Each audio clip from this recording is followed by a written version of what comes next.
For as long as we can remember, we've been sold this idea: go to school, get a degree, and you will be successful. That was the formula. But if we sit down and think of this formula for a moment, then we realize that this formula leaves out a massive truth. Success is not a one size fits all. Success comes in so many different forms and ways.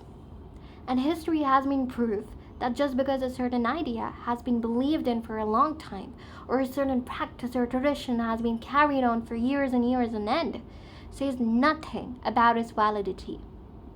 We used to believe that the earth is the center of the universe, or that certain people do not deserve basic human rights.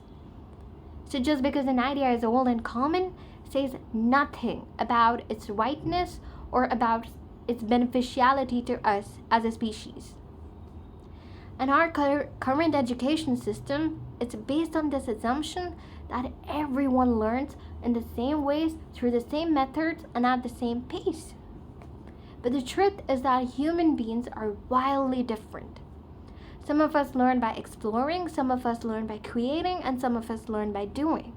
And yet the system treats these differences as weaknesses instead of strengths.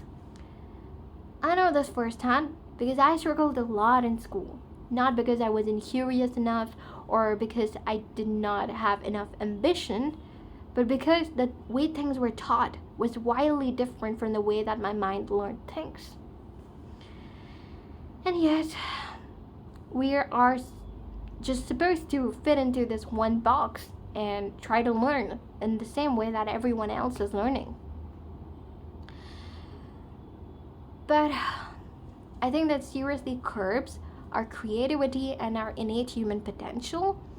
And the problem is that the minute we step out of these traditional routes, we are automatically treated as less than. And if your skills are self-taught, then you have to work twice, thrice, 4 times, 5 times harder than the average person to prove your skill set, because it's automatically assumed that just because you don't have a degree means you're underqualified or unqualified. But that logic doesn't hold up, because some of the most influential and some of the most impactful people in history did not follow the traditional educational route. And that's because there's so many different ways to measure success. The world doesn't just need science and technology.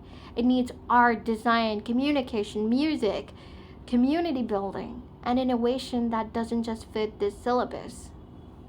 Imagine a world where we created systems that held space for the full spectrum of human potential rather than trying to fit everyone into this box. Our world would be so much more creative, it would be so much more compassionate, and it would definitely be way more alive than it is right now.